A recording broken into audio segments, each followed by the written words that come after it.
Hi అండి, ఎలా ఉన్నారు? వెల్కమ్ టు అవర్ ఛానల్ సరదాగా కాసేపు. ముందుగా అందరికీ భోగి పండుగ శుభాకాంక్షలు.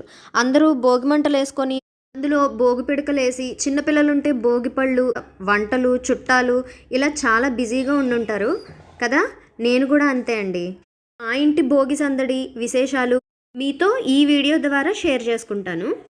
ప్రతి సంవత్సరం మాకు గునుపూడిలో 1,00,000 భోగి పిడకల దండ ఊరేగింపు జరుగుతుంది.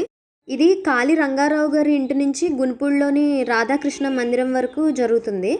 ఈ రాధాకృష్ణ మందిరం ఎదురుగానే ఈ భోగి మంట వేస్తారు. ఆ భోగి మంటలోని ఈ పిడకల దండ అంతా తీసుకెళ్ళి వేస్తారనమాట. చాలామంది పాల్గొంటారు. బాజా భజంత్రీలతో తీసుకొస్తారు ఆ దండని. మేమందరం కూడా ఆ 1,00,000 భోగి పిడకల దండ ఊరేగింపులో పాల్గొన్నాము. చూసారా ఎంత పెద్ద దండ ఉందో. తీసుకురావడం అంతా అయిపోయింది. వీడియో తీయడం కుదరలేదు. అప్పుడు మేము కూడా అది మోసుకుంటూ వచ్చాం కాబట్టి వీడియో తీయలేదు. కానీ ఇక్కడ ఆగుతారు. ఇది కొటికలపూడి గోవిందరావు గారు అని చిన్నబాబు గారు అని అంటారు. ఈయన ఉమ్మడి పశ్చిమ గోదావరి జిల్లా జనసేన పార్టీ అధ్యక్షులు అండ్ భీమవరం నియోజకవర్గంలో జనసేన పార్టీ ఇన్ఛార్జ్ కూడా. సో ఈయన చేత ఫస్ట్ ఆ భోగి పిడకల్ని భోగి మంటలో వేయిస్తారు. ఆయన కోసమే వెయిటింగ్ ఈ దండ పట్టుకొని ఇక్కడ. అందుకే ఇప్పుడు తీసాను అనమాట. అందరూ ఇక్కడ నుంచి ఆయన కోసం వెయిట్ చేస్తున్నప్పుడు నేను వీడియో తీశాను.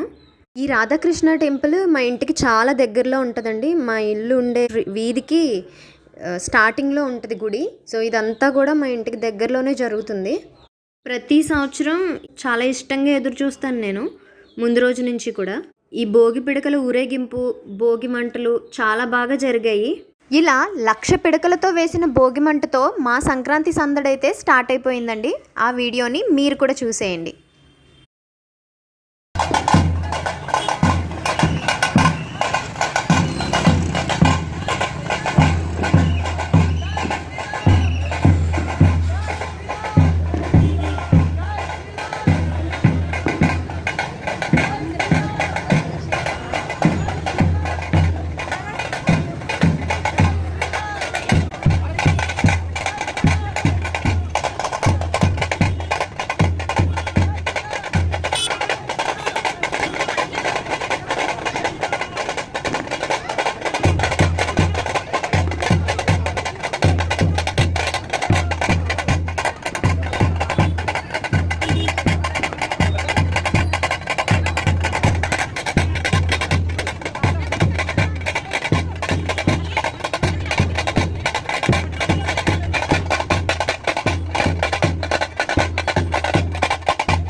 మా పండగ సందడి ఇంతటితో అయిపోలేదండి, ఇంకా ఉన్నాయి.